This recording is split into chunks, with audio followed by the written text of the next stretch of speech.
for once, if you would stand for the pledge of allegiance. I pledge allegiance to the flag of the United States of America and to the republic for which it stands, one nation, under God, indivisible, with liberty and justice for all. Thank you. Madam Secretary, would you call the roll, please?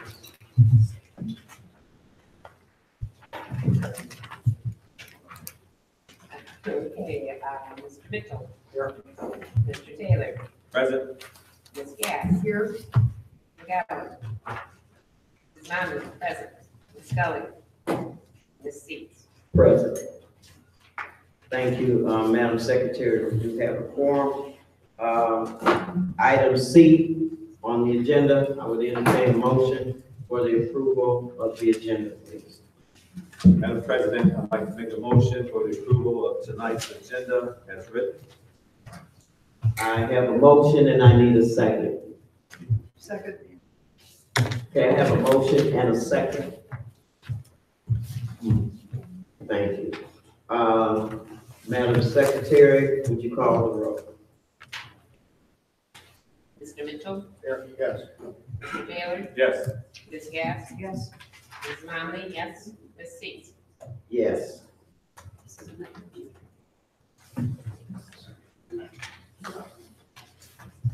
Daniel. Okay, we could take a pause for just 1 second, please.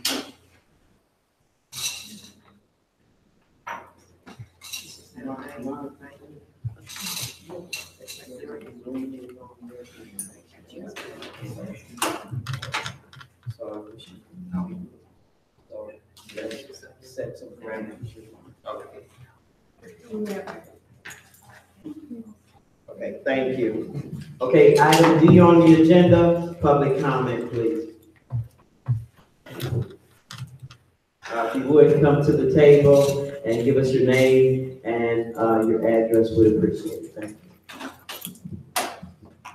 My name is Luann Benmar. I am the Minister Director for Berrien and Cass County. I represent the teachers and the paraprofessionals for this district. I live in South Haven, Michigan. Thank you. I am putting together a community forum, which I would like to invite everyone to, parents, churches, politicians, community members, students, staff, administrators, and I'm not talking just Benton Harbor, but I would like all of Berrien County participate. This is going to be on April 28th from 10 until noon. We need to start having some serious dialogue with all the stakeholders in this community and in this county. It can't be done anymore by Treasury, by the board, by MDE. We need to take the reins of this district. We need to make some substantial changes. We need to move forward in a positive direction for the children, first and foremost, always for the children. I have posters back here. I would like to have people from this board meeting to please come up, and there's markers here. What do you feel Benton Harbor students, staff, and community deserve? We need to start the dialogue. We need to get it going.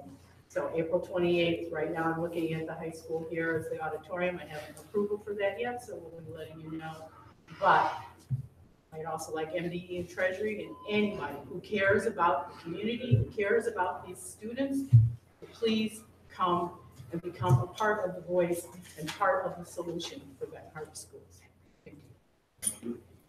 Thank you. Anyone else in the audience would like to approach the board at this time?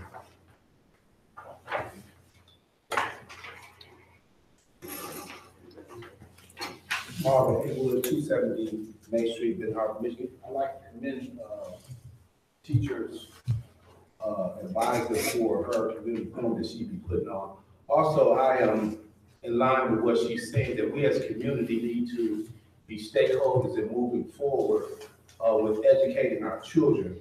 As I looked at the special education not being in compliance for years, I would like to throw in the ring a person who can be a consultant who ran the special education department quite some time ago, Mrs. Tia McCarty, before her removal. She is state certified in Michigan as well as DePort, Indiana. And if you check, you can check during her tenure, she had the special education department up to standards that met all qualifications that she had the kids in mind. She's highly respected. If you go anywhere in this community and mention her name, she's highly respected by every student in district. During her tenure here, she would go into the homes and communicate with the parents as well when it came to making sure that they were able to receive a proper education. So as we move forward in this venture, hopefully we can go back to getting some individuals that were highly qualified to do the job to bring us in line with the 21st century. I also would like to speak about the students. You know, she asked what the students deserve, and I was talking to a lot of football players, and they said discipline and a great education. And so I think that would be something that we should really work on when we're trying to put them in line as we continue to move forward. Discipline is a very essential tool so that the children that do want to learn can be put in an environment that's very well disciplined and organized so that they can receive a quality education. Two of these students, if they're given the proper tools, they will achieve the highest degree of education. They will be outstanding students in any field of study if they're given the proper environment and the proper tools to work with as we move forward. So as we move forward into the 21st century, I just hope that we can get back to allowing the community and those who want to be a part for the uplifting of this school system to take part in it. Thank you. Thank you.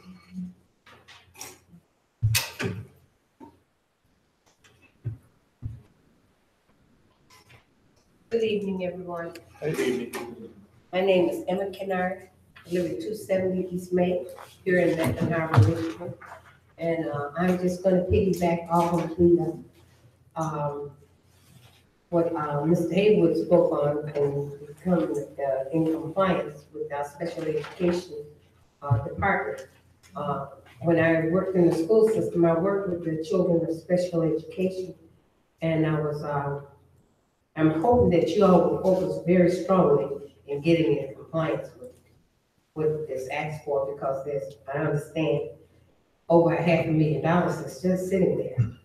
And one of the other things that I want to say is that we've got to focus in on the teachers, and they can warn whoever the teacher is that I'm looking for her name that has characterized our children as being stupid and relating to them by that name. So I will be looking for her, the one that called our children stupid and out of their names, because the children are dealing with a lot already. So for a teacher to come up and tell them that they're stupid, ignorant, or whatever names that they call them, I think that it's a low blow for an adult to do that and they get paid. So explain to her I'm looking for Ms. Kennard. Thank you. Is anyone else in the public at this time would like to address the board?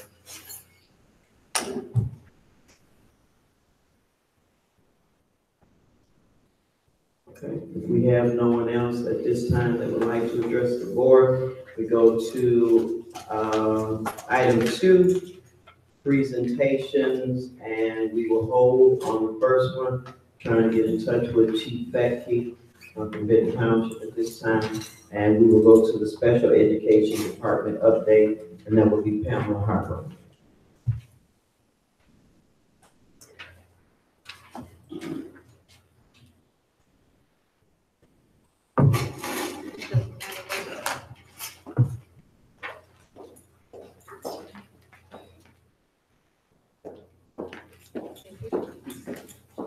All right, I had sent out copies of the updates. Just making sure that everybody got copies of that. When Dr. Teasley and the other members of the Michigan Department of Education were here at the last meeting and presented information. Since then, all of our IEPs are up to date. We have no lagging. The uncompleted corrective action that was from April 2014 has been verified and closed by the state, so that has been taken care of. One of the information that I added to that was the fact that that was actually from the 13-14 school year and should have been completed and closed in the 14-15 school year. So that has been taken care of, and that had to do with timely manifestation determinations and service for students after the 10th day of removal, making sure the safeguards were in place, notification to the parents, and that sort of thing. And like I said, that has been verified and closed by the state. The second uncorrected was April 2016, non-compliance of initial evaluations.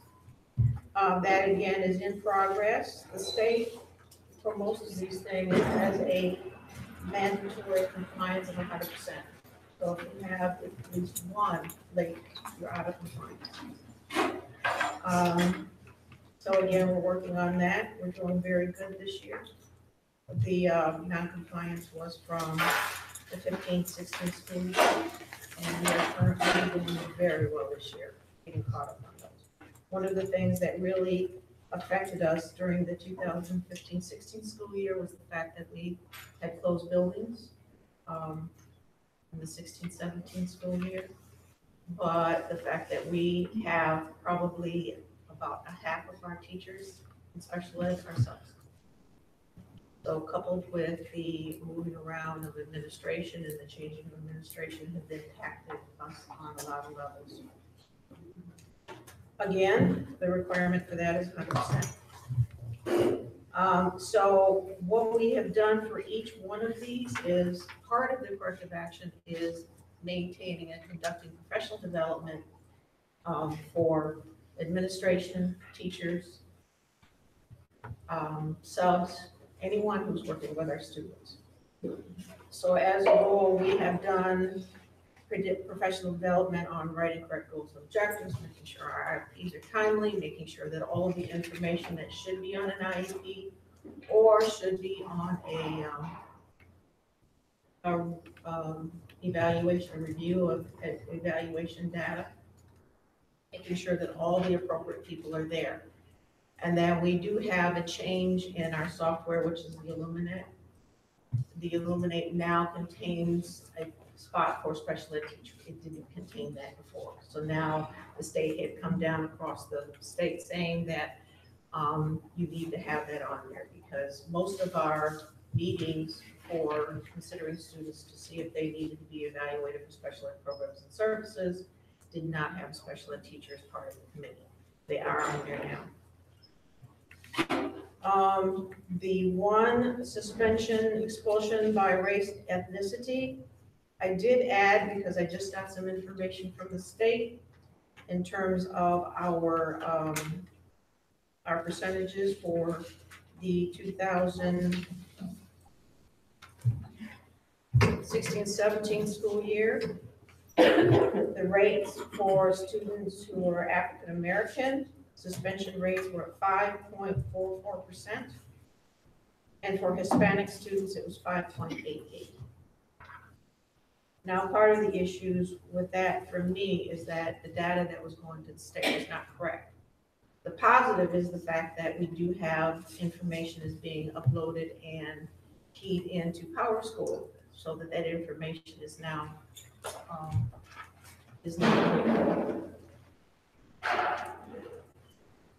For the parent complaints, we have compensatory education that's owed to students ranging from 0 hours to 120. When I first started with this district in 2015, there were 2 compliance complaints that had been submitted, and both of those were part of the numbers that were expressed before. The one that is 17-0177, that child has moved to Texas, and part of that is being taken care of long distance. Any questions so far? Yes. Oh, you're not done yet? I have one more page, all the way to the end, okay. For B13 cap, every aspect of special ed, including graduation rates, is reviewed by the state every year. And part of the uncorrected portion is the fact that there were corrective actions that were found against the district, and they were not remedied within a timely manner. And that's what you get with the uncorrected. But the corrective action plans are something that is an ongoing thing, and our goal is to get those fixed as soon as possible. For B13 CAP, which is the secondary transition, what are the students going to do once they leave our schools? Again, the state is at 100%, and I did add some percentages for the state, saying across the state, where are we in comparison? We're at 78.34, and the state is at 86.76. Our child find, which is part of that whole aspect in terms of the in-school suspension, the ASP program, was that we were not picking up those students. If they're in that program for long periods of time, is there an indication that because of the problems that they're having, that we need to consider them under our child find and say, do they need programs and services? From that, the child find, the state mandated that not only did Benton Harbor area schools have to conduct professional development, but also did the barrier research. Their evaluation teams needed to be updated and reminded about what we needed to do in terms of the child find and evaluating students.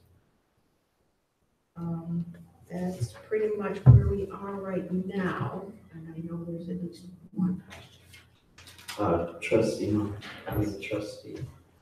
Kelly, please. Are you familiar with the Michigan administrative rules for special education? Yes. So that's like the Bible to special education, Yes. right? So whoever runs that program should follow those guidelines. And in reviewing those guidelines, it tells you when IEPs are supposed to be done, the corrective actions that are supposed to be taken. And I see that there was one revision February 2nd of 2018, but the idea of federal regulations have not changed since July 2010.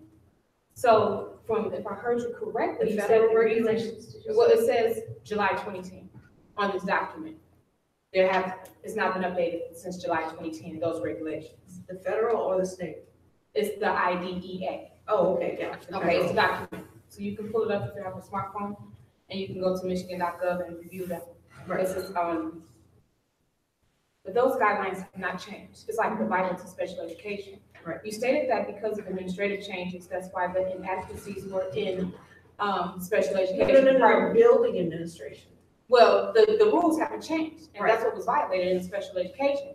The IEPs being done, we lost funding, the pupil counting was not done correctly for special education. The corrective actions weren't done correctly, and they're spelled out in this document, in which is your Bible, in which you have access to, which is a free public document. So I just wanted to make that point, that no matter how many times administrators change, these rules don't, and the policies haven't. Correct. And they weren't followed, and that's what the violations were. Even when you came into this district in 2015? Correct. Okay. Any other questions from the board? If none, I do have a question. On the child find, the district did not seek out students who were potentially IDEA eligible, but relied solely on parent referrals. Why would not the district seek out students?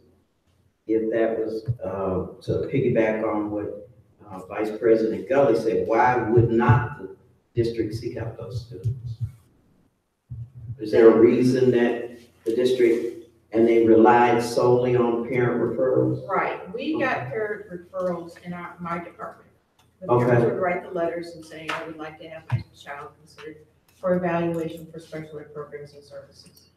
What was not happening, when I first started with this district, they actually had student study teams, and we got several referrals from that group of individuals. Each building had its own team that met and talked about interventions, working with students, and then they would then refer to the special ed group in terms of doing an evaluation. And that student study team was also It also contains special ed evaluators from the Berry and Risa, the same evaluation team that reviews and tests our students for eligibility. Last year, student study teams did not exist. They had gone to PLCs instead. So the actual group that sat down and reviewed, teachers would bring the student's name to the student study teams. They would talk about what some of the concerns were, be they behavioral or academic. That's where I got some of my information in 2015-16. 16-17, those groups did not exist. So part of what we do for special ed is rely on the gen ed to say, this student's having a difficulty. We need to consider them for evaluations. And our philosophy, more than anything else, is if there's a question, let's evaluate and see if they are eligible or not. I relied on parents because I don't have overall general ed information on who is having a problem, what the academic concerns are. I have to rely on the building administration and various teachers. Some teachers were very active in terms of referring and telling the parents, go ahead and write a letter. They seem to be having a problem. When I first started that first year, I think we had approximately 100 parents requests for evaluation combined with the student study team referrals. So it was about 100 referrals. Last year, way down, because the student study teams were not in place. Okay, as far as compliance right now, this is where you're stating we are as far as with the state, and I do see that Kelly just came in from the Michigan Department of Education from special ed. So thank you for being here. Do you feel like we're going to be able to get out of compliance, total compliance, based on what I'm looking at right now, the hearing process? And In compliance? I'm Yes. sorry, I apologize. In compliance. Yes, we are making gains. The biggest difficulty that we have right now is the fact that we have probably a good third of our teachers in special ed are subs. In fact, when the school year started this year at the high school, I had 1 certified teacher, 3 subs, and 2 open positions. So now that we have people in place and we're doing the training, and Brian Scoggins has been an excellent addition in terms of conducting professional development for subs to make sure that they have all the information they need and the tools that they need to do.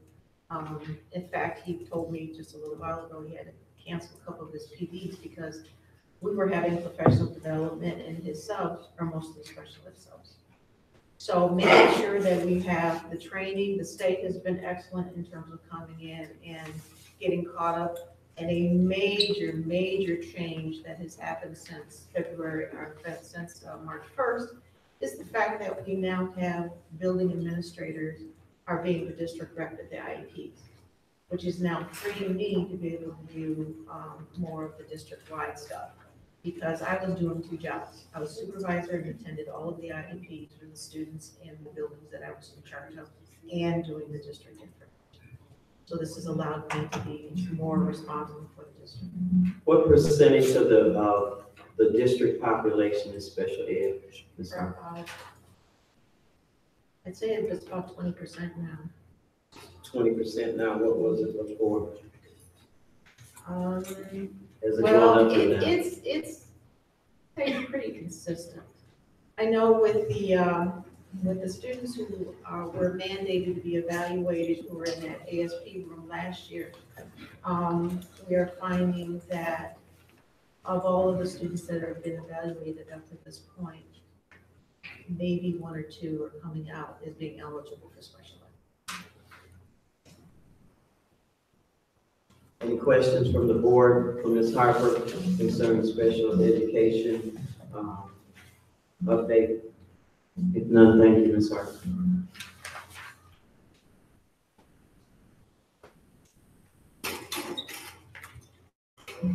Next item on the agenda, the Michigan State University overnight school trip, and that is Principal Craig Rosenberg. If you would, please, sir.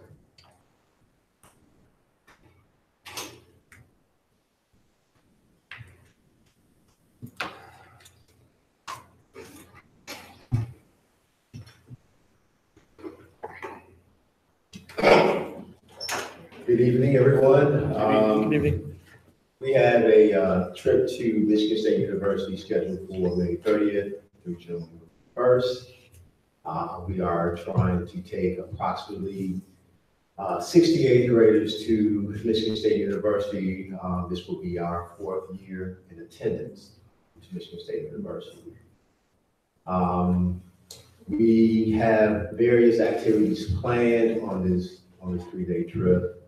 That range from the cyclotron laboratory to the dairy store to the butterfly garden and other various activities. Also, we have a trip during these 3 days to the Michigan State Capitol. The purpose and the rationale of this trip was to primarily give our 8th grade students exposure. We feel that Ben Harbor kids are underrepresented in attending college, and we wanted to make sure prior to them attending high school that they are well aware of the requirements it takes to actually attend university. So we have the various presentations there scheduled that allow students to learn more about financial aid, the admission process. They also get exposure to dorm life and a tour of the campus. By any means are we promoting attending Michigan State University, but we are trying to give our students exposure prior to they attending high school. So when they attend high school, they will understand that their freshman year is very important. I happen to serve as the helped out with the summer school with high school before, and what I found that many of our students were failing their freshman year. And was speaking with some of the students who attended summer school. I don't think that they just kind of realized how important each one of their 4 years in high school is, and how some of them actually wanted to attend college and didn't realize that their GPA and the credits and stuff like that was going to be a determinant for them actually enrolling to some type of university or college. So we want to send these kids to this trip. The actual agenda is not finalized because some of the activities are contingent on the weather, whether it will be open or not. We do try to finalize our actual itinerary by the middle of May. Like for instance, the butterfly garden may not be open due to the weather and sort of things like that. And that's basically it. If anyone have any questions, I'm definitely open to answering. Any questions from the board at this time? I have a comment. Yes, sir. I just want to say that we won't hold that against you if you're promoting Michigan State. No, I'm actually, I attended Western Michigan University. So I'm a true Bronco. Trustee Bowman. Okay, you have on here that it's $110 per student. How did you determine that amount? It's based off the actual cost of the per night stay and the actual cost of the meal plan. They have a schedule to stay in Armstrong Hall, which is in the Brody Complex area. There's a cost for breakfast, lunch, and dinner, and also for each night of staying per student. So what is that total cost? $110. No, I mean, what does it cost you? The bus, the dorms, the food, everything. What is the total cost of the trip? It is $110 per student. That's not my question. Okay, it's $110 per student. The bus will be paid for through our title funds. That's what we're going to apply for transportation, because we already have, and just for the bus. The students pay for their own trip based off the cost of eating and actually staying on campus. So it's totally funded by the students. The only thing that's not paid for is the bus. That was not mentioned in here. It said it was self-pay. Okay, Right. and then there's a question on how will any shortfall be made up or excess funds used? And you marked it not applicable. Why is it not applicable? What are you gonna do if the students don't come up with the money and you still have all those expenses? Well, if of course there's a deadline for paying, and if we have a certain amount of time to actually cancel the trip if we aren't able to pay. if students, for the past 3 years, we have had several students, maybe not many, who had trouble paying for the trip, and some teachers have, donated money. There is a overflow church. The pastor of that church actually came to the school. They have a scholarship fund that any individual can apply for. They have to show just cause for the needs to be able to be paid. And so we kind of ask the students to, be proactive in trying to seek the funds and pay for the trip. Okay, so what is the cutoff date that they have to have the money in by? May 11th. Okay. And how many eighth grade students do we have? We have approximately 32. Okay, so approximately half of them are going and half of them do not have academic problems, correct? That's what it says on here. No, I'm sorry, I can repeat that question. Well, so 60, you're taking 60-some students, so that's almost half your population of eighth graders. Well, And you stated on here that those going do not have academic problems. Okay, so what it is that we open it up for 60 slots. That's the most that we will, be able to accommodate. For the past 2 years, we've only taken about 45 to 40 students. Most of I can't say that when you say academic problems, I really don't know what that exactly means. Are they not proficient? Are they, I would need more clarity when that question was answered, academic problems. I do have some students have academic challenges. Yes, we didn't want to base our field trip off of academics because some students, may not be an honor roll student. I wasn't an honor roll student all my years in college, but I graduated as an honor student from West Virginia University. So I didn't want to put that stipulation. Behavior is definitely a factor because anytime you're taking students out overnight, you have to show that you have the character to attend this trip. I think that will be the biggest determining factor for our students will be behavior. If you're showing that you can't be trusted and that your behavior is not up to par to be on an overnight trip, you may not be selected to actually attend. Okay, the reason I ask that question is because one of the questions on the form you filled out says how many students are currently experiencing academic problems. Correct. So if we have a problem with understanding what academic problems is, maybe we need to spell it out. Yeah, I was kind of. And that's not your fault, clear. that's the fault of the form. But Yeah. I would assume that all of these students that are going will be going forward to ninth grade. I believe, yes. Because if they're not, they don't need to go. Exactly. May I also like to piggyback off those questions because I do believe, and I was sidebarring with Ms. Robinson, this form does need to be revisited. And only that is applicable needs to be on the particular form. It does say none. How many chaperones in addition to staff members will be going? It says none. And I do believe this board requested that chaperones be assigned to all field trips. I believe if it's overnight and that ratio was 1 to 10.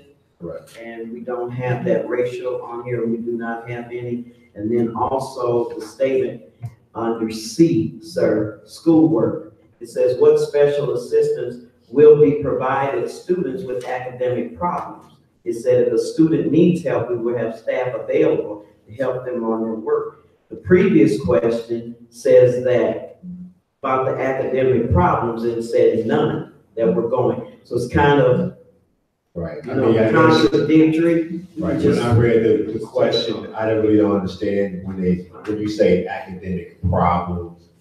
You can talk about in one specific area. You can say, if the kid has academic problems in math or social studies but excel in other areas. So I wasn't sure how to answer that question. But overall, we do not use academics as a determining factor, whether or not, you have to be an A student to go. No, you can be a C student It shows a lot of potential.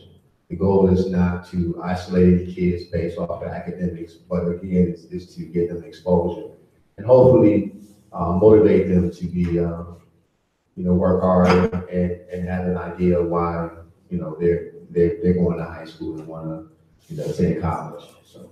Okay, I have no problem. I'm just saying to you, Principal Roseberg, that maybe we need to eliminate some of the questions if it's NA. There's another question on here, and I'd like to ask Mr. Lindsay. This question says, what provision has been made for students who are financially unable to pay any necessary costs? We do not have funds to expend for any trips within the district at all for students who are not financially able to meet those requirements. We have to seek outside donors for all of any underprivileged. For the scholarship stuff, I would say yes. We do, okay. We don't have any funds that can be expended for. I don't know if we have anything in the 504 area that would be available. Okay, yes, Ms. I want to Robinson. say that with the Title dollars, people might be thinking of that, but because this is an overnight trip, Title I is not there for overnight. Oh, yes, all right, that helps me with that explanation. And Mr. Taylor. So what about the Barron Foundation money that we have? Because I was under the assumption for years, and I'm gonna defer to all the board members that's been sitting for years, that money was for like trips, busing, things like that.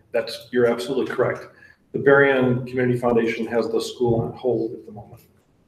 Is there a reason for that? I think they're just waiting for things to kind of settle down over here to get some good financial information. So I think we've actually made a request last week. We had the request for equipment for the softball team that we sent over there. I think sounds like maybe we're going to hear on that in the next couple of days. They may open that up. Yeah. So I mean, that's a funding source. Yeah, you're right. That's exactly the spot for it. That can be used for our students, because that's what it was there for. Well, no, yes, it can. It cannot be at this point. At this point. No, but for the scholarship For the piece, scholarship if the piece. foundation has the money available, yes, absolutely. And so while we're on that, and I don't mean to hold you up, Mr. Rosenberg, but how can they, the money is not their money. They're a fiduciary for the district to hold the money and release it, because we don't have a foundation like St. Joe Foundation for their school system. So how can they put something on hold that is not theirs to hold? I would have to look at the foundation's agreement with you, but I believe that foundation agreement says you have to, in essence, ask for a grant to receive the money back. It's their way of controlling the funds, because the money is restricted for you, but so I'll have to follow up with the foundation on themselves. I've had no contact with them yet. That's Gail actually made that phone call last week, so. It sounds like they're punishing kids. Yeah. That's not fair. We shall follow up with the foundation. Yes, Trustee Mitchell, please. I think one of the things that we worked on last year when we changed the policy on the foundation and so forth, that there had to be a superintendent in place, because they were the designated signatory. So maybe that was an issue with them, because we didn't, at the time of request, have a superintendent in place. I'll get something in writing from them so we can share it at the board meeting next Tuesday. Because this is the same thing we're going to run into when we get to the athletic donation. That it can't be released if there's not a superintendent in place on. Well, it's going to the Berrien County Foundation. Oh, it's going through the Berrien, but it won't be released unless. Oh, that's what I'm hearing. Oh, okay, that's information that we, okay.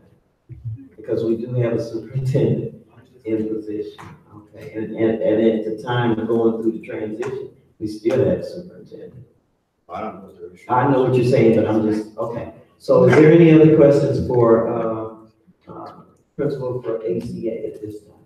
I just want to say to Mr. Roseberg, thank you. I mean, our students always need access, right? And I think problems in urban America is always access. Correct. So, good job. Thank you. And I know we're supposed to have chaperones, but when I I apologize if I, you got four Yes. grown-ups. Yes.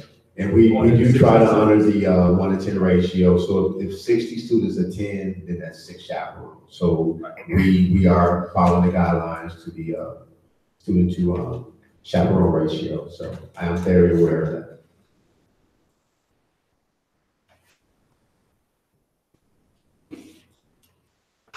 Okay, no more questions. Thank you so much. Thank you. Enjoy the trip. Thank you.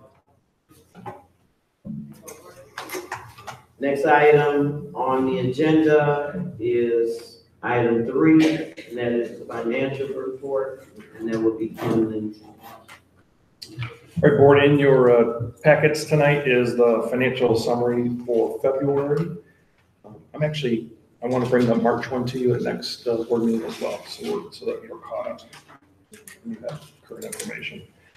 So looking at the report, the general fund summary of disbursements for the month of February, $956,907.73 were dispersed. And as you can see, some of the big ACHs are for substitute staff and other personnel who are employed by EduStaff. Of the total expenditures, $242,373.50 came from grant funds. And you did have one attorney bill or 2 attorney bills in the month of February, totaling $23,159.82. As far as the capital projects fund, the 2007 capital projects fund, and I'll remind you, those funds are sitting there. We no longer collect millage on these funds. So at some point, it'll be good for us to have a plan to disperse those, and I think we should talk about that in the future.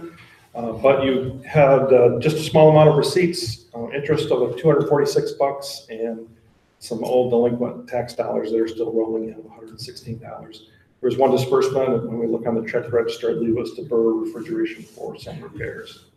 So we end February with $1,222,319.72 in the 2007 capital projects fund.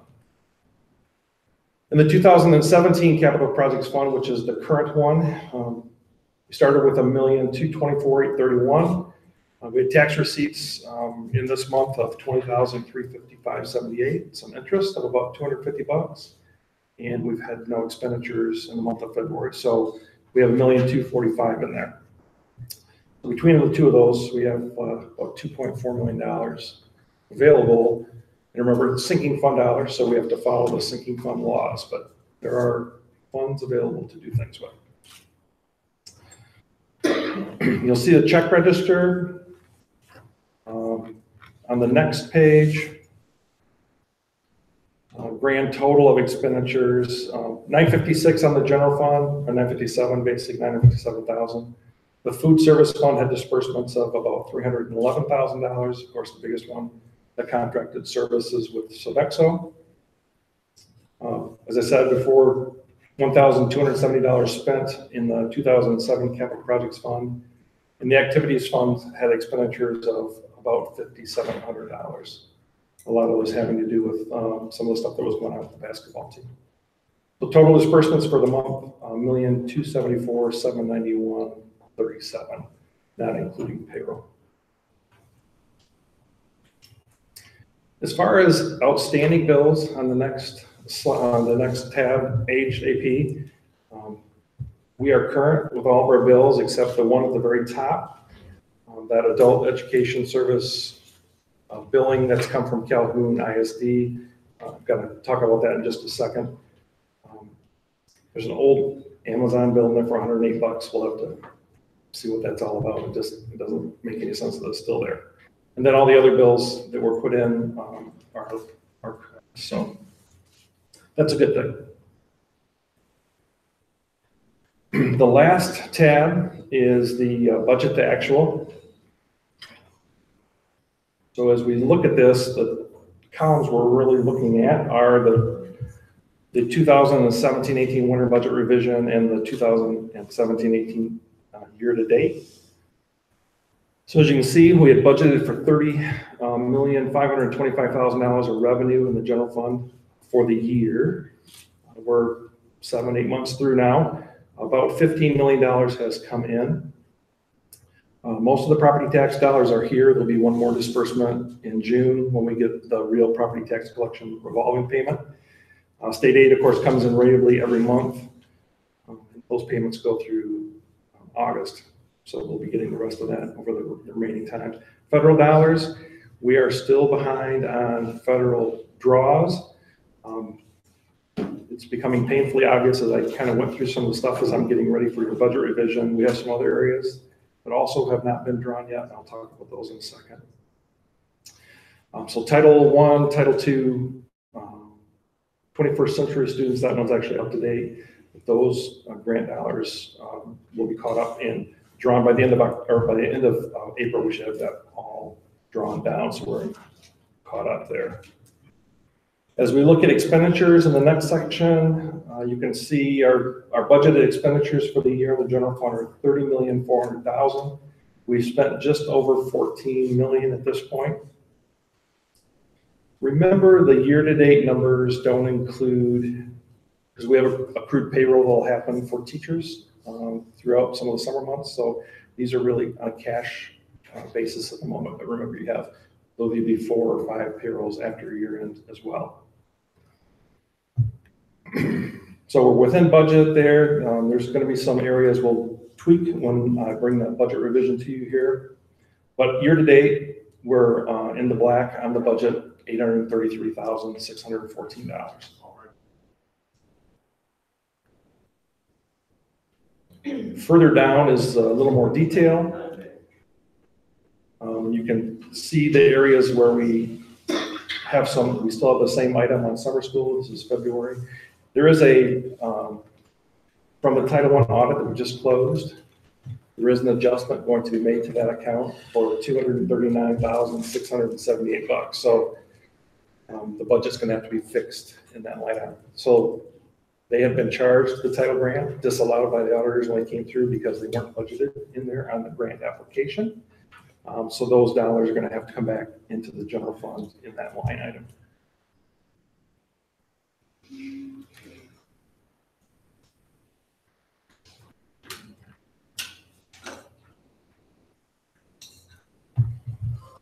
Questions?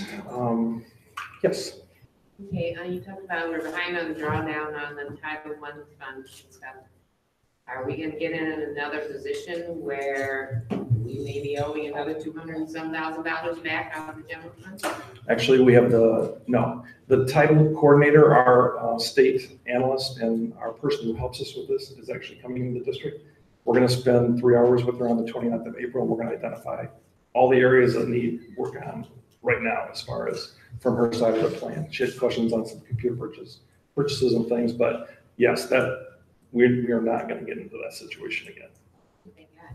We can't afford that. Yeah. Okay, and then I'm noticing wire transfers to First Bank card, one for $5,200, one for $6,000. What is that? That's the credit cards for the district. Okay. I sit on another board, and when we get to see the check register and bills paid, they tell us what they were spent on. Can we do that? Mm-hmm. I mean, they got right down to the minute. What? So you want the description on the payment? Yeah, I'd like to know where 'Cause all like- the money's going. That's a lot of money. Oh, on the credit card itself. Yeah, on the Yeah, I'll credit just card. I can create a tab for the credit card piece just so you see that, yeah. Yeah, and again, some of these in the check register, we look at them and we're like, what was that for? So I don't know if others are interested in having that or not, but it would be interesting to be able to see. I'll just caution you on the check register detail when you print it from your system. If you have a check that's being spread to a bunch of accounts, like maybe a supplies check, you may get some, because it'll only give you the first descriptor. Okay. So you may, that's why you'll see some of these has a C next to it as continuation. That means that check had a bunch of things spread on it. So I'll just caution you when you look at that. But that check register is definitely available and can be provided to you every month with all the detail. Not a problem. Question, Indiana University in the dollar amount, are we getting the services from, what is that service we're getting from Indiana University? That is the service from, Dr. Larrier with the wintertime. So she does come during our PDs and provide training for that group of individuals which are behavioral. Is that all entitled to? I know it's That is 31. 31 annually. Bridgman School. What are we paying Bridgman School for, and also Coloma School District? What are we paying that dollar amount to those districts for? The Coloma one, I believe, was during the basketball tournament. Your boys played up there. We sold tickets here. That's our remittance of the ticket sales back to Coloma, who has to send it out to the Michigan High School Athletic Association. And Bridgman was what? Bridgman in the month of February, I don't know.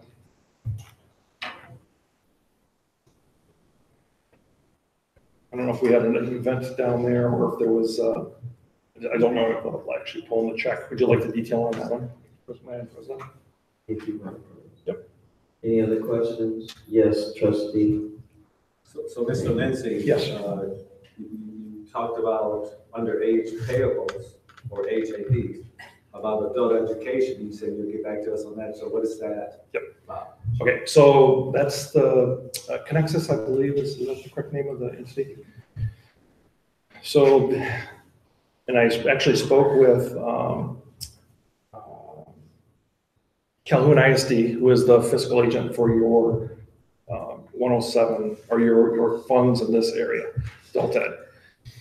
Jerry Johnson, who is the one of their assistant soups, I actually know him from back in Genesee County. I'm going to meet with them next Wednesday. This has been going on. I believe these costs actually go back all the way back to the 15-16 year. And the way your model works, you're not traditionally the school district provides the adult ed services. They don't go through a secondhand provider as you do. So the way Connexus was billing you, and then the way we turned it over to the ISD, those numbers didn't match up, and they've overpaid us by that $17,000 according to them. So he and I are going to sit down next Wednesday and actually ticky-tock the numbers to make sure that number's good before we write that check. Because we're approved for 17-18's Delta as well, but they will not allow us to draw until this matter is resolved. And I believe the people at Connexus are anxious for us to get this resolved as well.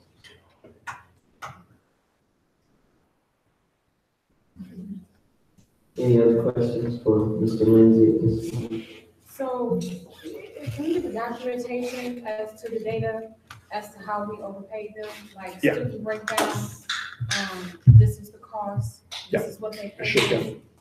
Yeah. Versus just. And there's a folder in my office where that's been worked on, but I don't think we've gotten any buy-in from both sides that that's the right number. But we will resolve it next Wednesday. Is this the Bridge Academy students question then, I guess it will be? You know, let us get some information. Okay. Your question about Bridge Academy, we'll have that information for you. Okay, thank you. All right. Any more questions for Mr. Lindsay at this time, financial report? Yes, trustee Delvin. Yes, so my question was, I know that we pay a lot of people from the state. So do we pay Paul Connors? Excuse me? Does Paul Connors get a check from us? No. Okay. So. And I believe you put an email on requesting that info, correct? Right, right. So Vicky Markovich, who else? The gentleman that does the. To get some help on the bond, potential refundings and such, yes. Refinancing, the 10,000. Julie, like we never see like if we got reimbursed for those payments from the state. Yeah, and there's a revenue account that has those reimbursements in it, and Gail, who's been on vacation all week, is going to provide, that's on her to-do list for tomorrow when she returns, to get you the breakdown of who was paid and did we get the reimbursement. She actually has a folder with the request and the payment, so. Okay. And so like, is the athletic department on here somewhere? Like what we generate from games and events? Athletics, yeah, it's sitting in local revenue sources. It doesn't have, you don't see it as a separate line item. So there's It's so small. registry. Yes, there's a specific account for it. It's small? Well, I mean, in relation to your budget, it's a small number.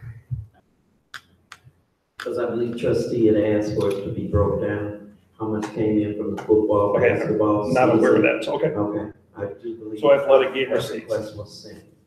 Okay. Am I correct, trustee? Oh, yes, I'm Oh, sorry. okay. Thank you. Yes, trustee Mitchell, Can you add concession revenues to that list? I think that was, Concession. included in the request that was sent to me. Did it just send that request to me?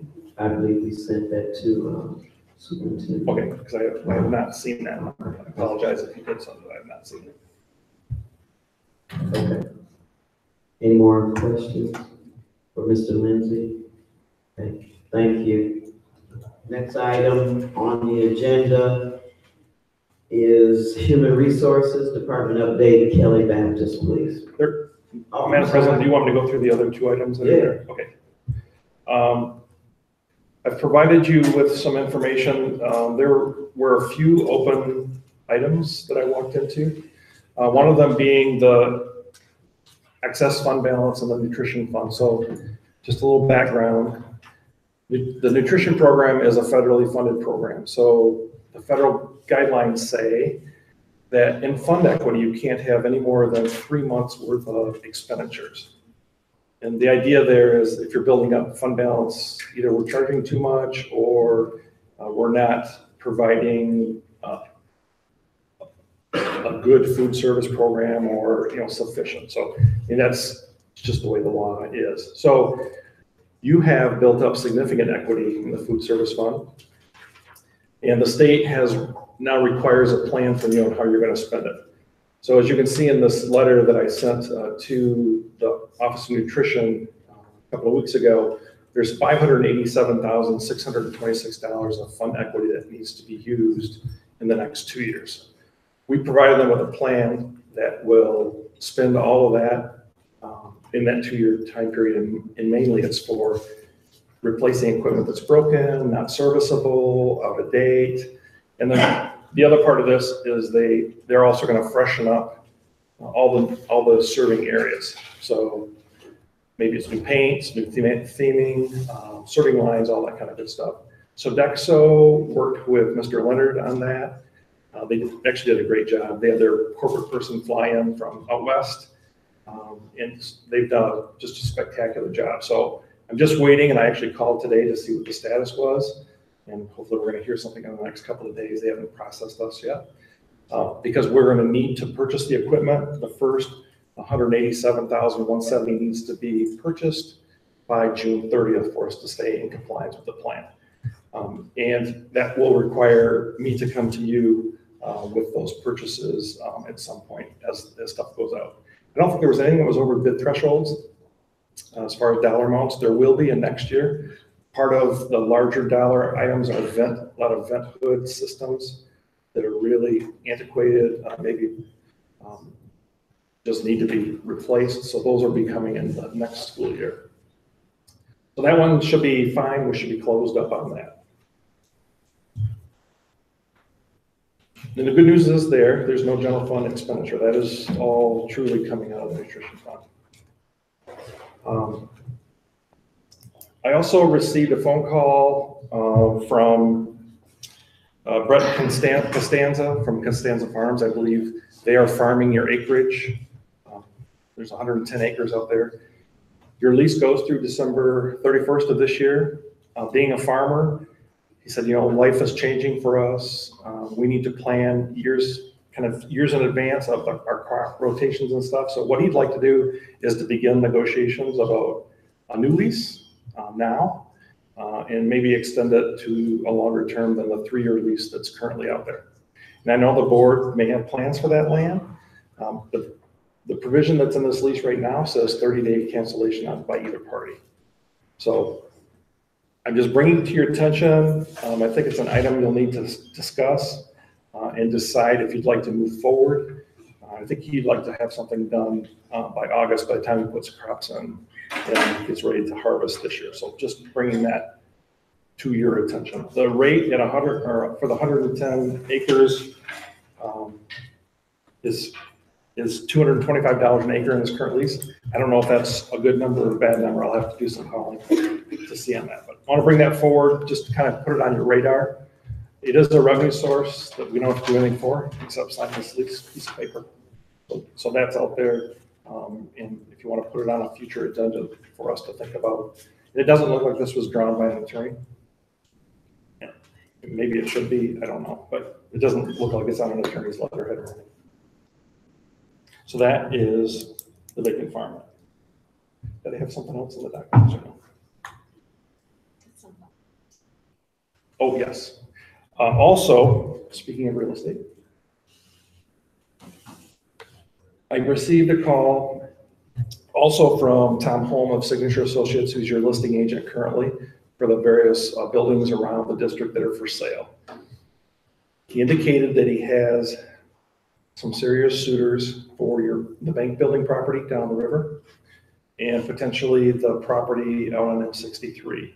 He followed up with an email that I received this morning saying that the parties looking at both of these properties are looking to turn them into residential, not another school building. So I know that's a concern to the board. Just a reminder, those properties are currently listed. The riverfront property is listed at $325,000, and the M63 North Shore School property is listed at $195,000. So I put that back out on your radar. I told him I would put it out there, see if the board had any interest. If you do, he'd like to start some negotiation process. So. Okay, we have previously asked a question about the bond that was used to purchase. I don't know if it was used to purchase that bank building. What is, I don't know what the dollar amount was, but that bank can be sold with that bond still being held by the bondholders? In the state of Michigan, you can't acquire debt as a public entity and secure it with real estate. So those proceeds would be free from that bond. It's actually against the law. You can't take like a regular mortgage. And you know what that dollar amount is? As far as the outstanding bonds? Yes, sir.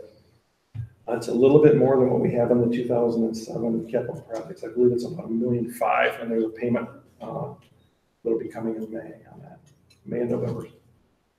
Okay, thank you. What is our cash flow? Is that on anything I can look at here where our cash flow is at this point? Total cash in the bank? Is it cash flow? Yes. Is it? No, it is not on there. Okay.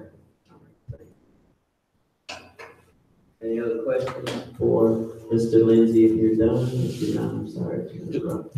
There's just one item on the title. I also put the Title I audit resolution. Okay. The state was nice enough to reopen the reporting on the 2016-17 Title I audit. Dr. Teasley and our representative from Title I were in district a couple of weeks ago. Evidently that had been reopened and nothing was submitted, so they were going to disallow more costs. They didn't. They allowed us to reopen it. As soon as they opened it, I was able to go in and update the final expenditure report for them. So that process is now done, and we'll await their disposition as far as probably take some money from the current year allocation from us versus us having to write a check. So these are mainly those disallowed costs for the summer school program is really what makes that up. That's it, Madam President. Oh, we have a question, Trustee Geller. Have you received any reports from Department of Treasury as it relates to the consent agreement? The balance sheet, their part in the consent agreement where they provide the financial information and they send it to all of the representatives of the community. Have you gotten any of that from them? I have not received anything from Treasury, but we do have a call with Mr. Connors, I believe, Mrs. Robinson will be on the call, myself next Wednesday, because they'd like us to relook at our deficit elimination plan and cash flow statement. So we should have some information to share with you all in the next couple of weeks on all that stuff. So when was the last document that you received that you have on record from them? I haven't received anything at all as far as Like, an can you go email. back in the file and review? But I believe the last cash flow that was presented or sent to Treasury appears to be January's. January of 2018? Yeah, Oh, I didn't read it. no, I wasn't sitting here. Quite interesting.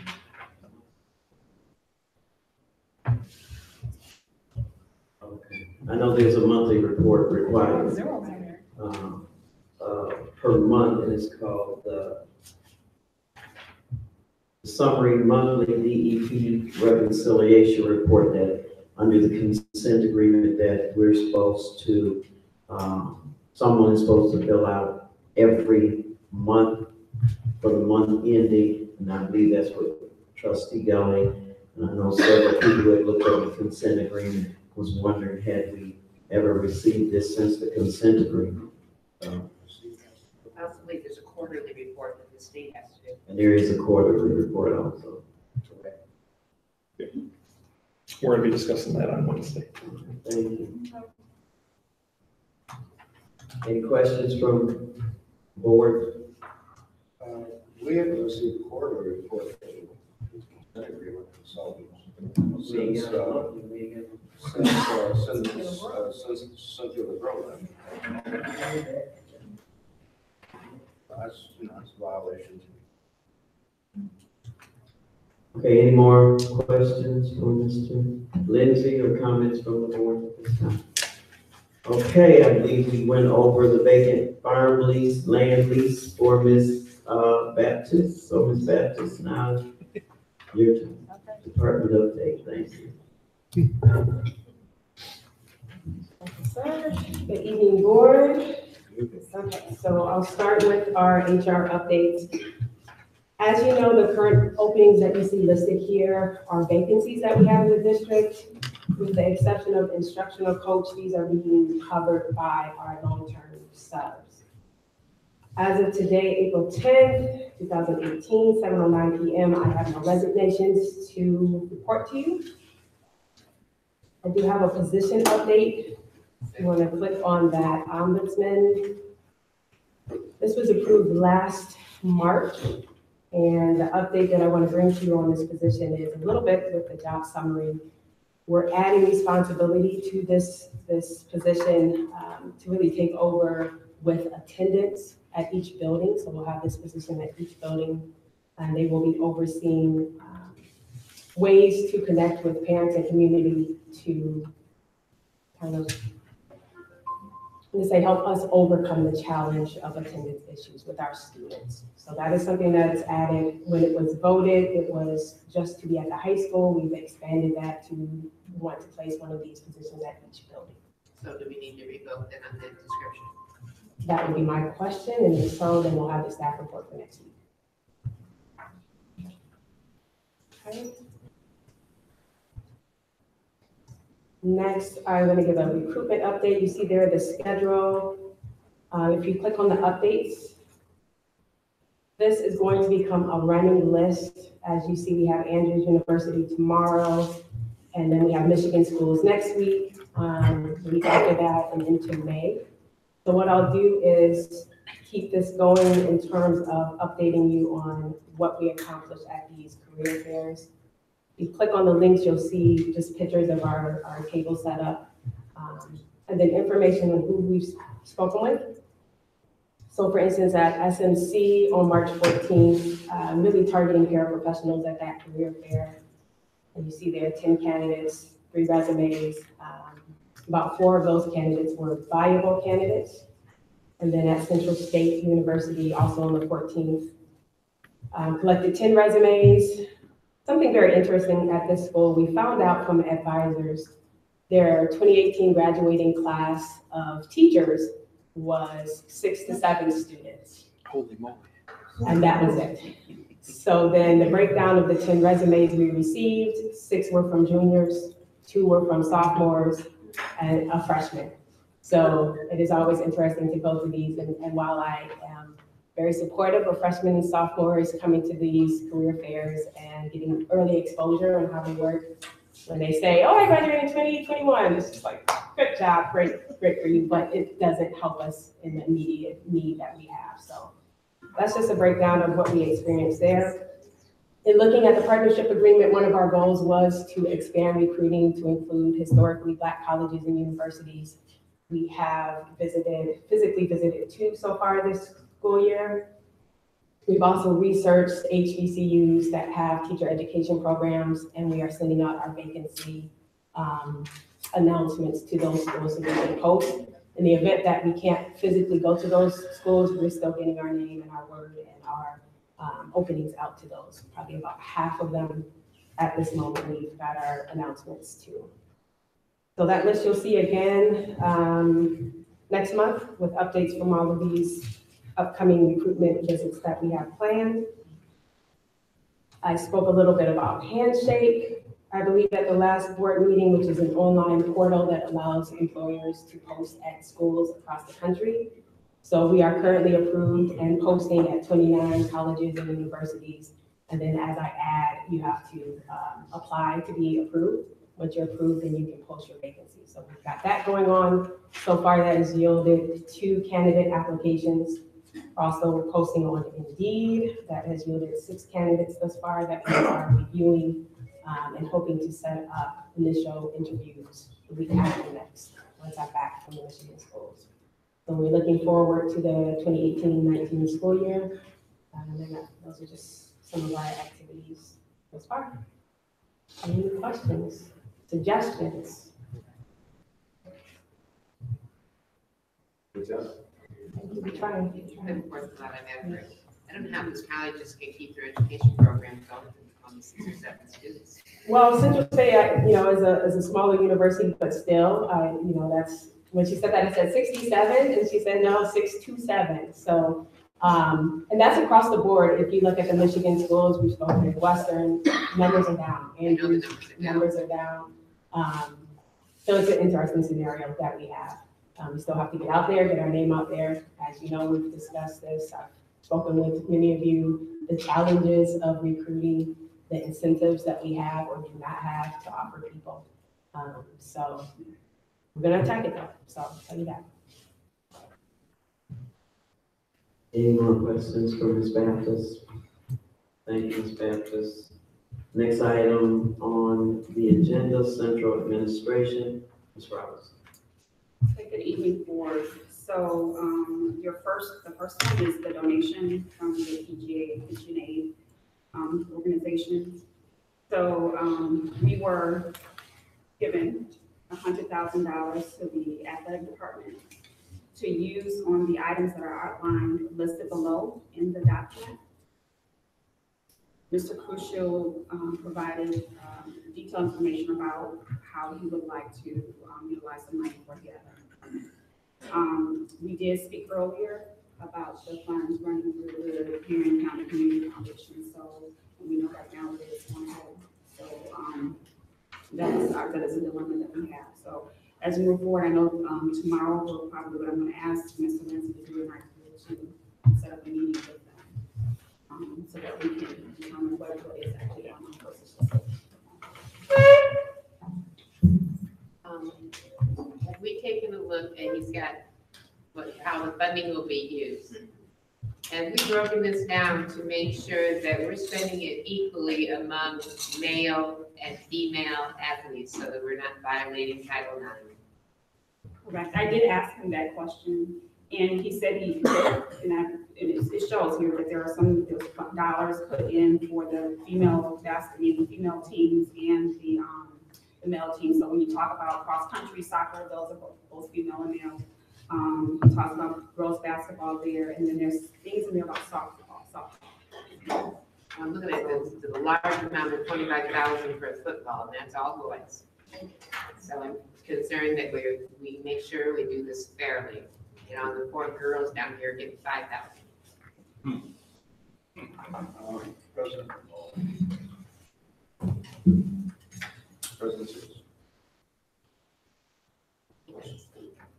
Oh, wow, Ms. Kelly. I'm sorry, Ms. Kelly is in charge, I'm sorry. Okay. Trustee Mitchell. Okay, and looking at this breakdown from BHA and what Mr. Herschel wants, how he wants to expend the funds. After hearing Mr. Lindsay speak about 2.4 million city and sinking funds, I look at a new baseball scoreboard for 10,000, softball scoreboard for 10,000, renovations to the dugouts, both baseball and softball, renovations to the press box concession stand, 20,000. All of those items and the teen center interior cosmetics, all of those are sinking fund eligible. The athletic department can use these other, take that amount, which amounts to maybe $100,000, and use it for SAT tutoring, other items, more germane to both girls and boys. But the sinking fund side of this, it was seen that we would take it out of this other pot and start expending those funds. We have had engineers the air conditioning unit for this cafeteria for 2 years that we've been sitting on and not addressing. We've got other programs where we've had engineered for the swimming pool to get that opened up.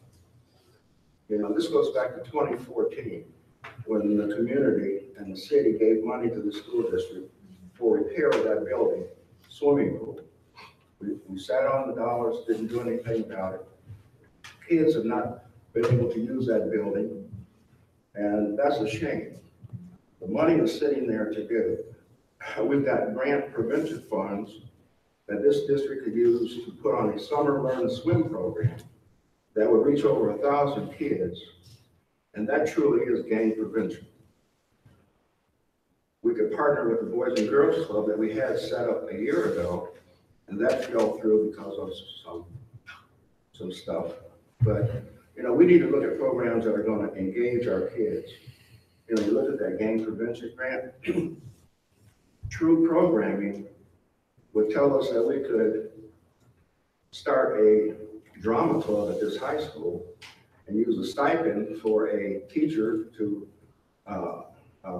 be the instructor, or all the clubs that we had going in the school at one time that engaged our kids are no longer here. Now that's truly gang prevention, not the stuff that we were doing the last year and a half. So that's something that the superintendent, I'd like for you to take a look at.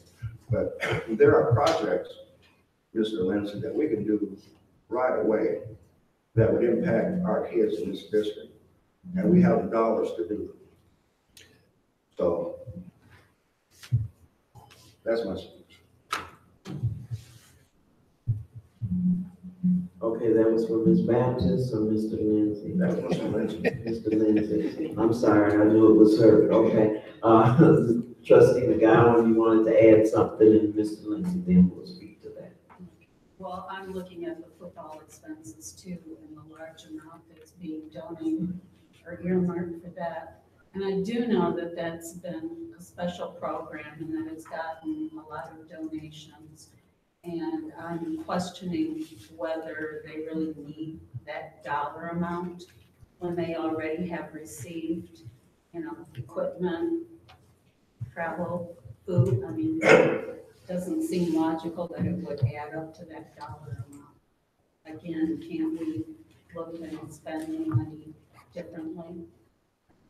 I really like Mr. Mitchell's comment about tutoring, you know, getting these kids that extra boost that they need. Trustee Dillon. Yes, I agree with Mr. Mitchell and Ms. McGowan. Because I was talking to one of the players on the volleyball team, and she also played basketball, and she said that they ate sack lunches from the cafeteria all season. They didn't get money to eat when they went to games like to Kalamazoo or any away games. They didn't have money to eat. And I know I play basketball. So at Ben Harbor High School, and I played all 4 years.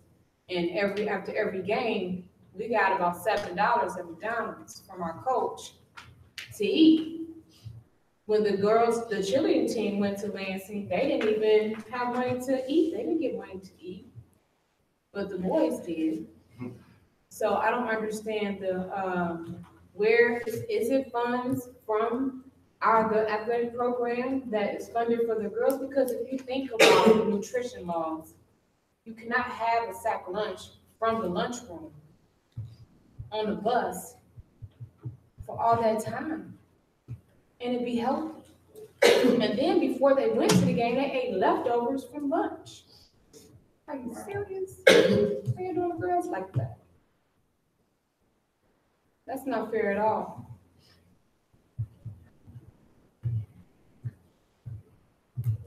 Thank you, trustee Mountain.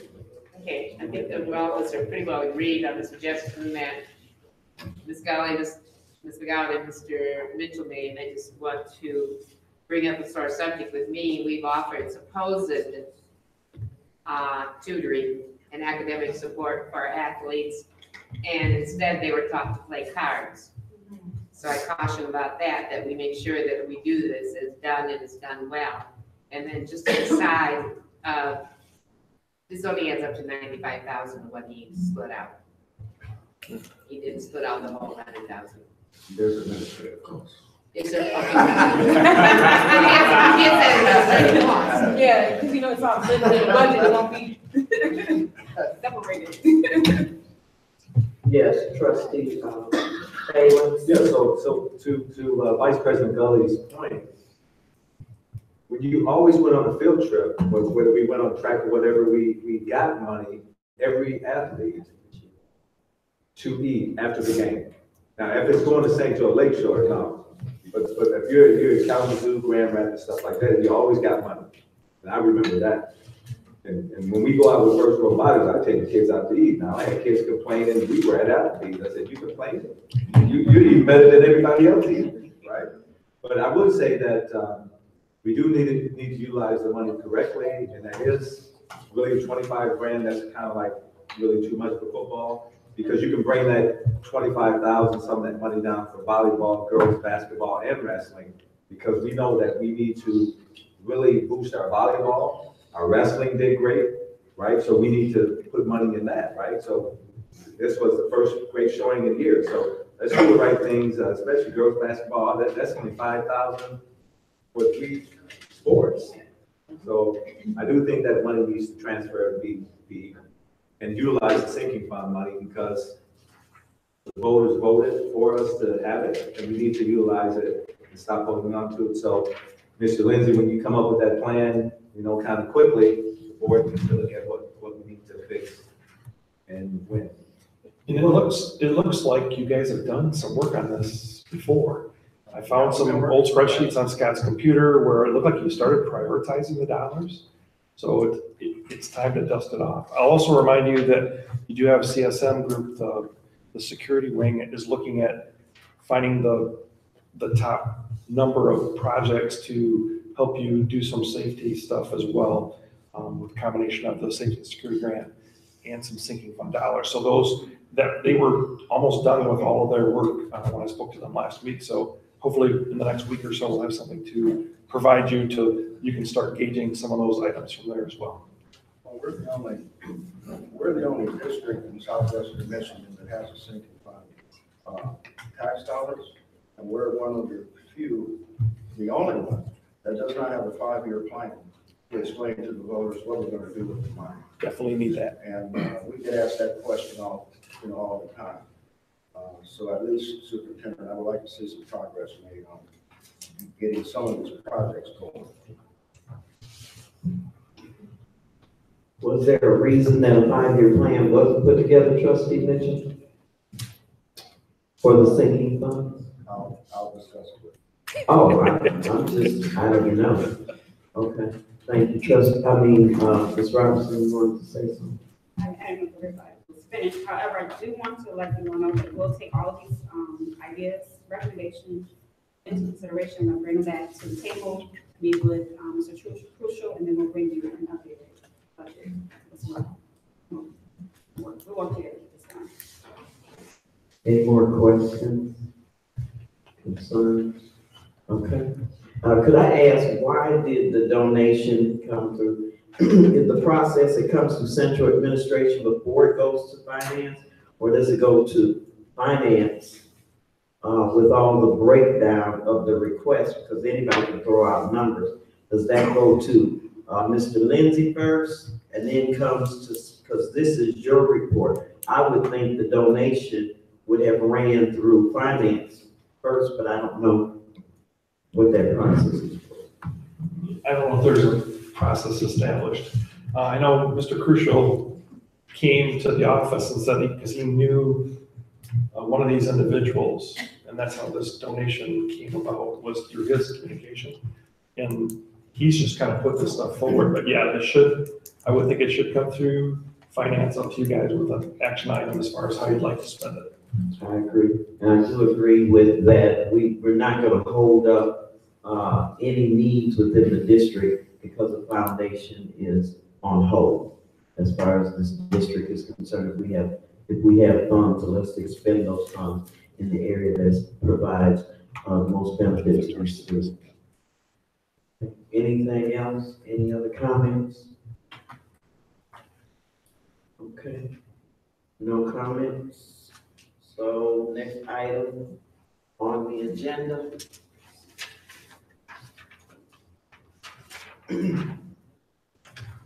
Feed the children.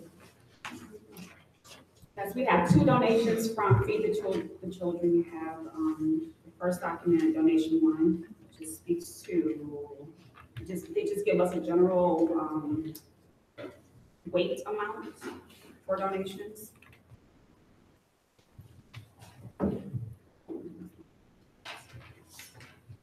I have a question. Yes. So is this the Feed the Children, is this like that candy and stuff that's?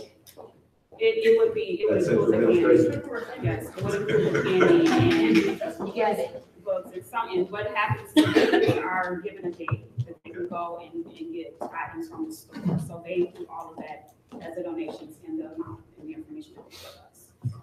The conversations I have overheard, I'm sorry. Trustee McGowan. Why are we still taking books? Poor Martha is never going to leave this. I'll be 95 before I start out all the books. Why? Don't we have the right to say no? We do. Well, isn't it time that we do say no? I don't know if I would say no to books. Oh, Mr. Taylor. We were just talking about that at Rotary today about requiring books for students, right? So It's the quality of books that we need to protect. Now they're appropriate. Trustee Nomedy. Okay, from conversations I've heard while I'm sorting out books, it does appear that they've been pretty good this year about sending copy paper. There was a conversation again today about just download copy paper. So that's really appreciated that they seem to be really aware that we need to get copy paper. And just even though we get all these books from them, we did do last week a huge book giveaway, not even including the Feed the Children one. But every child at MLK went home with a grocery bag full of books. Good. That were ones that are old, they're starting to be worn, or no longer totally relevant, and they were excited. So we need to look at those and see if those are ones that can be utilized in libraries and classrooms, or we give away. I have a question, Madam President. Yes. So Secretary Momedy, so books come to MLK, but what about if we're getting books, are they gonna go to all schools? House school was supposed to also do a giveaway right before spring break. I have not spoken to the person that was going to do it. And books were sent over to ACA for giveaway. I haven't heard if that was, if they were able to have staff enough to help do that. And I called in friends. And I know there was a group of 4 or 5 ladies who were supposed to do it at home before spring break.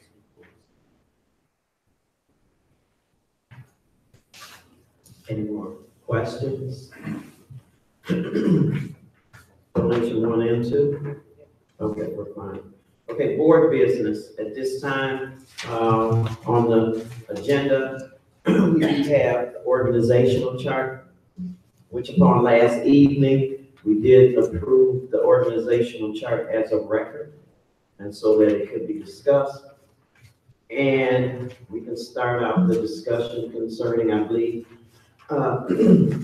Trustee Gully did introduce the conversation to the organizational chart about Mr. Connors being on the organizational chart. And if he's not an employee of the district, why is he on the organizational chart? And if he is on the organizational chart, I was gonna ask Mr. Taylor, did he contract? Because according to the consent agreement, he has to be an employee of the district in order to serve as a consent agreement consultant. Excuse me, according to the consultant agreement within the consent agreement. And did that happen under your tenure with Mr. Connors? Because I do see him on our, I believe all of you have a copy, and he is our consent agreement consultant, so that means he is an employee of the district. So Madam President, as far as I know, and I think the rest of the board, we've never approved a formal contract at the table, right? Because in the past, for our consultants, that contract will be brought to the board as a board item, so that never happened. There was never an amendment. I think Mr. Connors was supposed to come up in February, right, for an amendment to the consent agreement, also to talk about refinancing of loans, and also to talk about the Baron Visa contract. So Mr. Connors never showed for either. And so Mr. Connors is not a consultant in the district because the board has not approved him on an agenda item or contract at this time. Okay, so could I ask who created this document? Human Resources. Human Resources, that would be you, Ms. Baptist? Yes, it would. Okay, so Ms. Baptist, Yes. I do know I'm looking at a 2016-17. And it does have Donald Weatherspoon as a consent agreement. And I do know he had a contract. And I don't believe this board ever approved any, since I've been on this board, an organizational chart. And if this is a record, how is this record maintained? And who has access to this record? And who amends and makes changes to the organizational chart? Because what I'm looking at is totally different than what this board knows is happening within the district. So who is the owner? Who has access to the document? And how is this document controlled through document and data control? Okay, so Human Resources has access to that, so that would be myself, Kayla Connor, and Linda Herlo, and we are the ones who would update as changes occur. And no one can amend this document? It is a secure document, am I correct? It is now. There's a possibility that it wasn't when I originally had it as a Google Doc. Okay. But to my knowledge, there have been no updates made to it outside of Human Resources. Okay, can we get this corrected then? If this gentleman is not a district employee, can we get this organizational chart corrected? And I believe, Ms. Gully, you saw something that you want to put on the organizational chart as far as how. Well, what I thought it said at the top would be like community, be at the top of the organizational chart. As community elects the board. Okay. So there's the Board of Education, community, and then so on.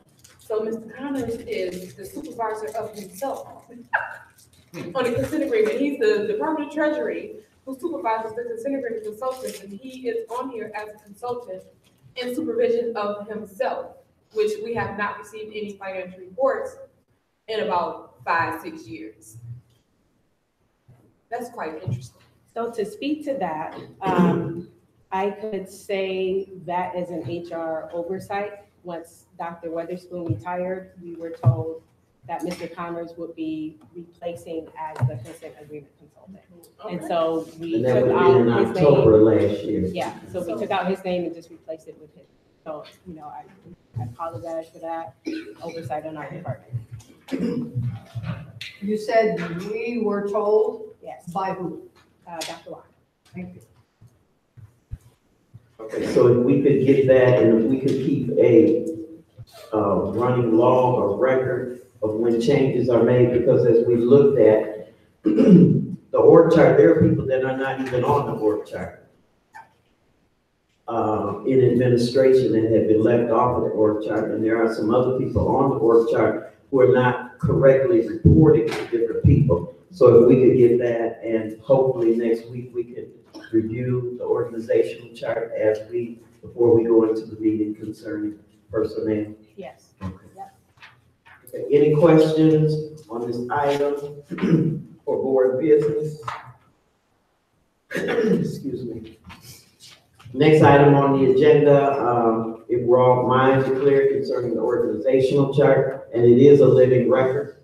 So we need to make sure that this board approves it as the changes are made and the reporting is accurate on the organizational chart. Up to flag presentation. I believe Ms. Robinson, you wanted to discuss that with the board. Yes, I was contacted last week and directly after the basketball championship celebration by Congressman Fred Upton's office.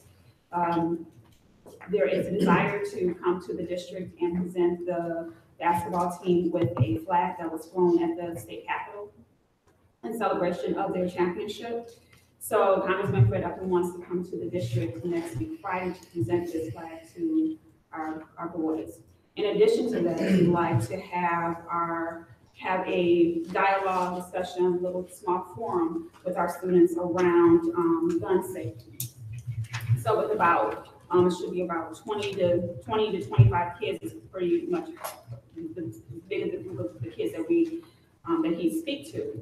And this will be about 45 minutes. So according to policy 9700, regarding the political interest groups, we do need to have board input and support for this. Okay, we do have a presentation and a request for Congressman Upton to present a flag and also do a forum. And we also do have board policy before us, and it is open for discussion at this time. Because the board does have to approve it. Yes. So, Madam President, I see no problem with Congressman Upton presenting the flag because that flag was flown in honor of our students at the Capitol. I have no problem with him presenting a plaque as well. And as far as the forum, it may be okay as long as they don't pass out political campaign issues, things that are relating to policy 9700. Also, I guess they wanted to like the sheriff, the city police, the principal, acting superintendent Robinson. Do they want to invite anyone else?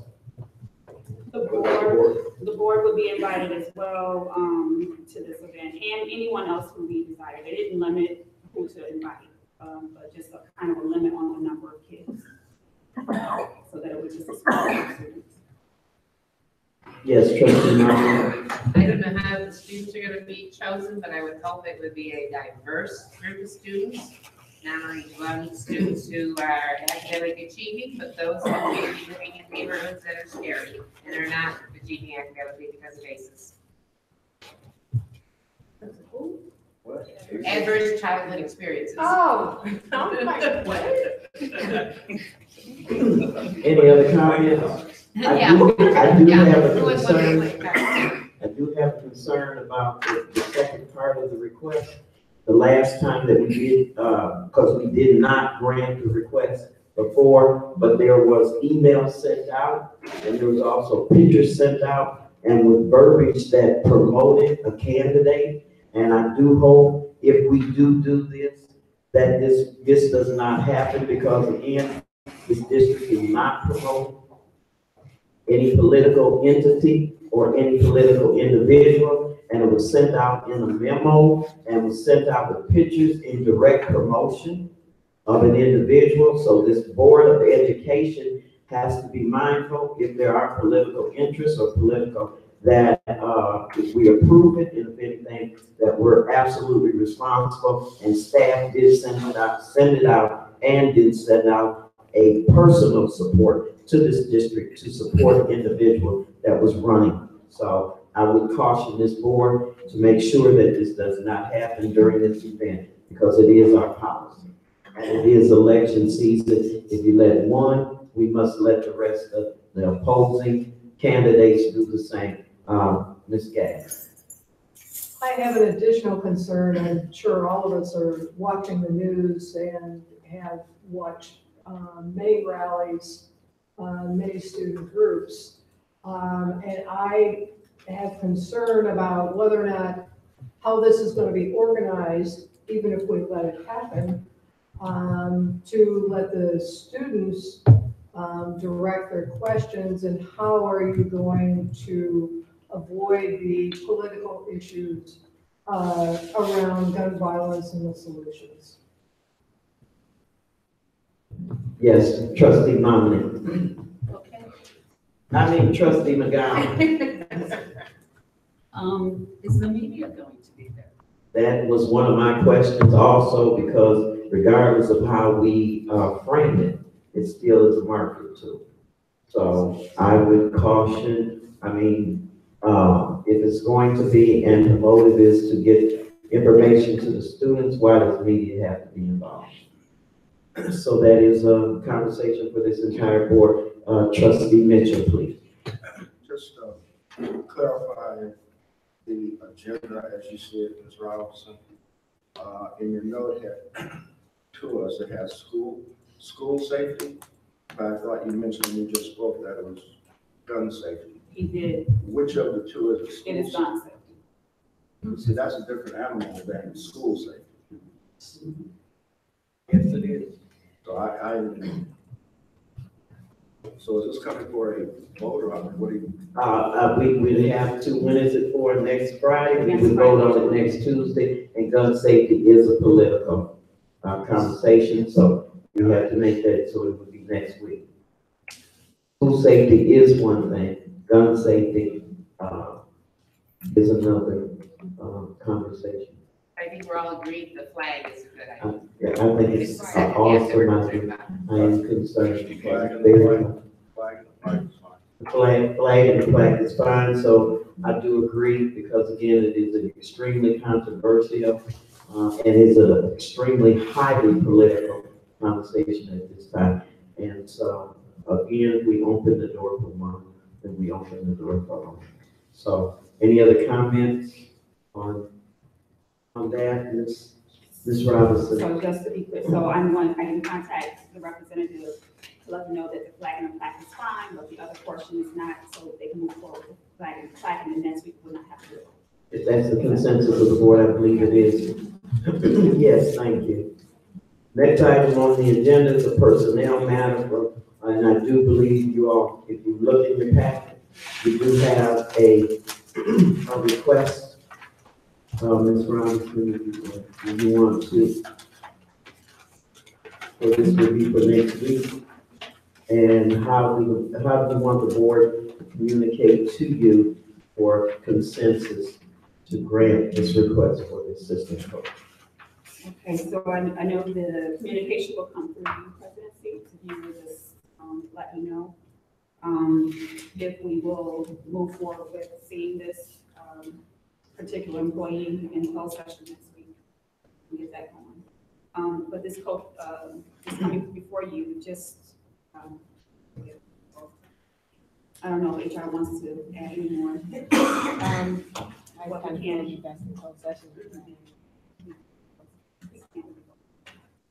Okay, thank you, Ms. Robinson. Yes, Trustee Mitchell.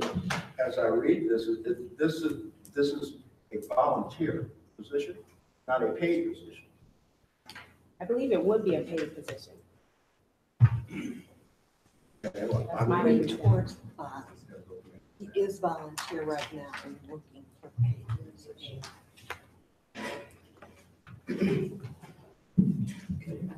Towards the bottom, they'll say. It goes to at your staff. Correct. Okay, thank you, Ms. Robinson. Trustee Momini.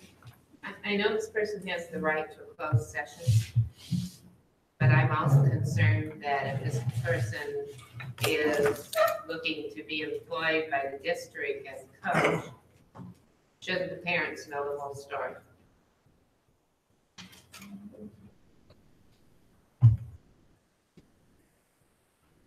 Just, and I know they have the right, but I just, as a parent, I would want to know the history of who was coaching my kids. Can I respond to that? Yes, sir. In response to that, that's the role of the board. You are an absolute parent. You are the parent. So that's part of your responsibility to ensure that the environment is safe for them. So it's appropriate. It's kind of balancing the rights of the employee, but you also ensuring that the environment is safe. So, and I think parents, it's kind of implied when parents vote you in, that they vote you have the responsibility to ensure that you're doing that. And we know you'll make the right decision. Thank you, Superintendent Scott. Any other comments concerning the personnel matter assistant coach? We look it over and we decide. Yes, if you would. Do we have to hand these back? Yes. Yes. Okay. All right, we will get those back to you. Next item under board conversation, Ms. Trustee Gass, if you would, please.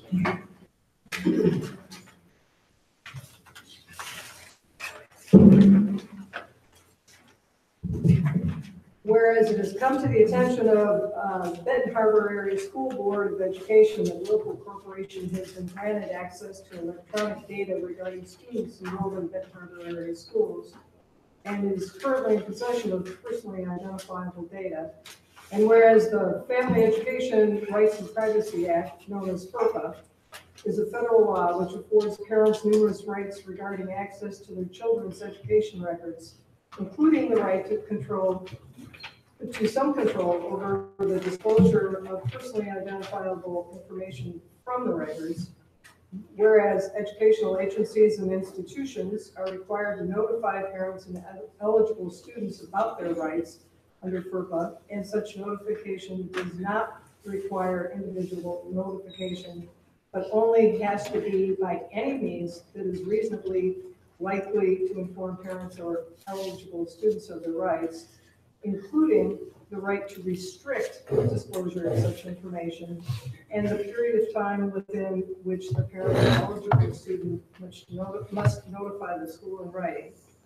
And whereas reasonable notification could include publication in various sources such as newsletter, local newspaper, or student handbook. Whereas there are several exceptions to FERPA's general prior consent rule, with one exception, which is the disclosure of directory information, which generally includes name, address, telephone number, date of birth, officially recognized activities in sports, and date of attendance. And whereas the Board of Trustees are concerned that violations of FERPA may have been violated in the release of Benton Harbor Area School student data to Whirlpool Corporation.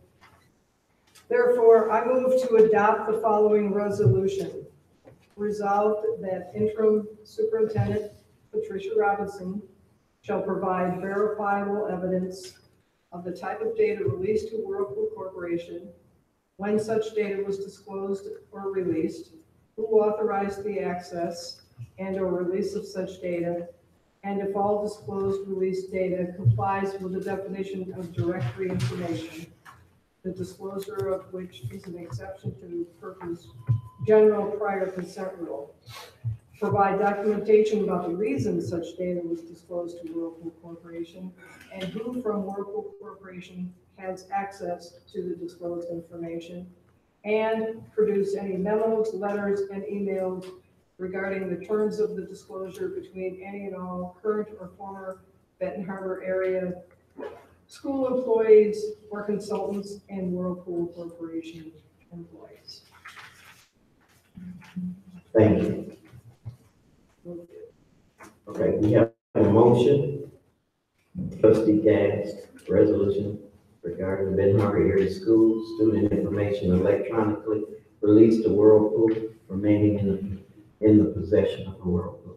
We have a motion. We have a motion and a support. Any questions, comments at this time?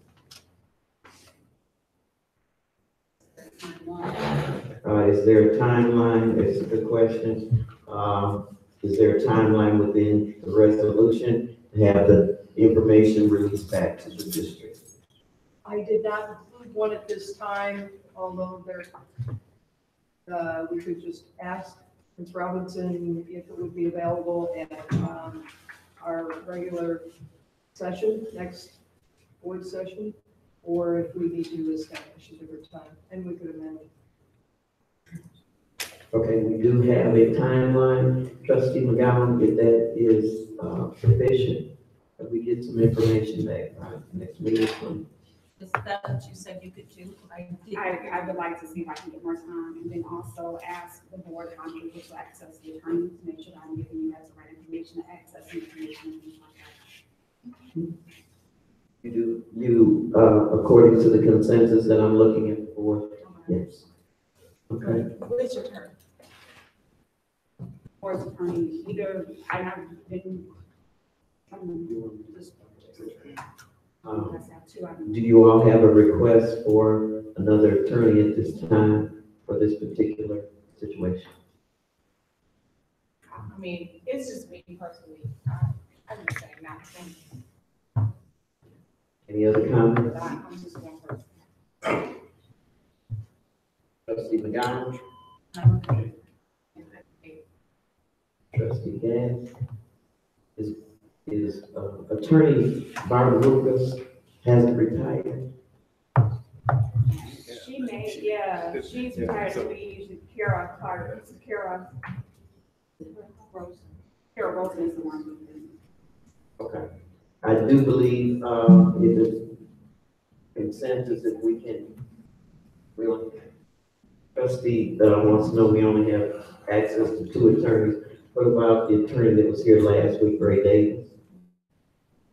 I think we have access to them. I think that Tim was just, probably the liaison for children, but you can always ask for Ray. Board members? Yeah, I agree with that, but I saw a question. Yes, ma'am. Okay, the timeline, what? A week, 2 weeks? Or, yeah.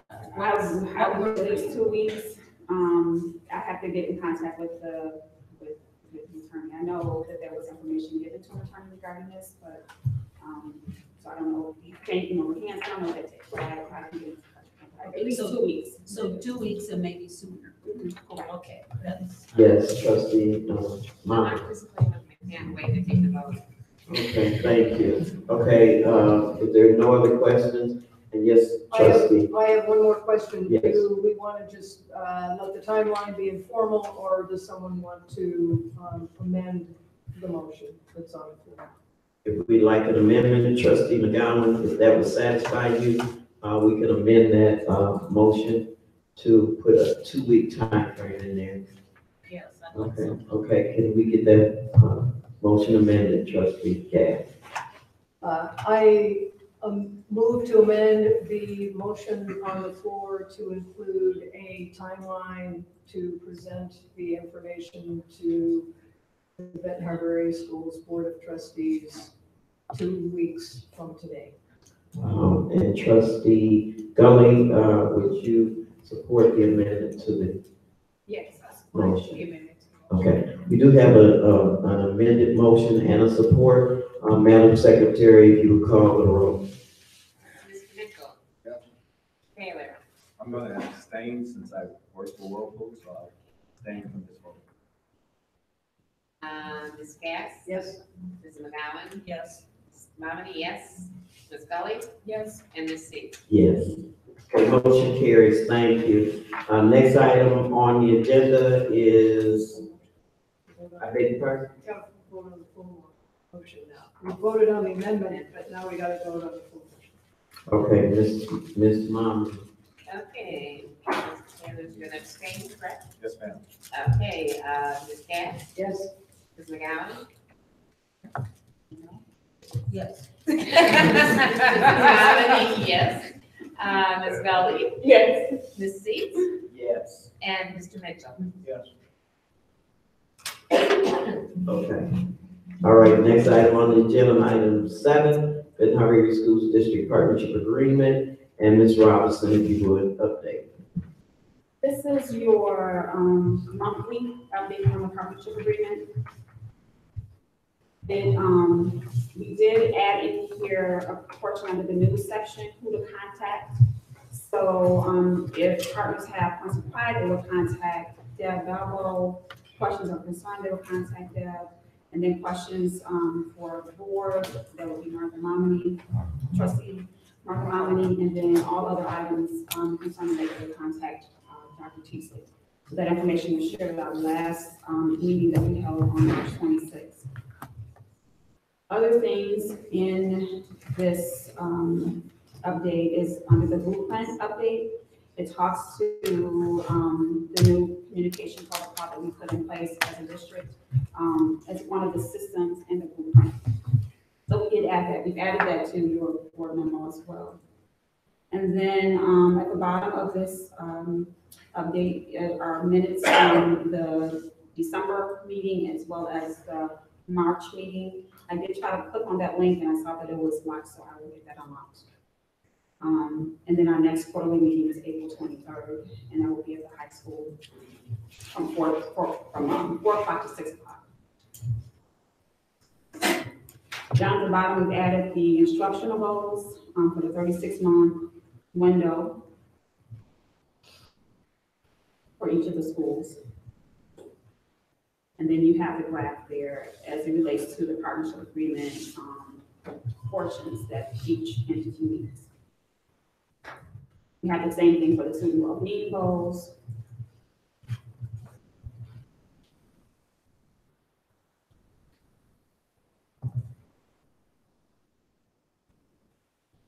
And the leadership goals, the 36 months. And then you have a graph showing how they're faring as we meet the goals. And the partners are meeting their goals as well for each one. And your last one at the bottom are the recruitment and retention goals listed there. So.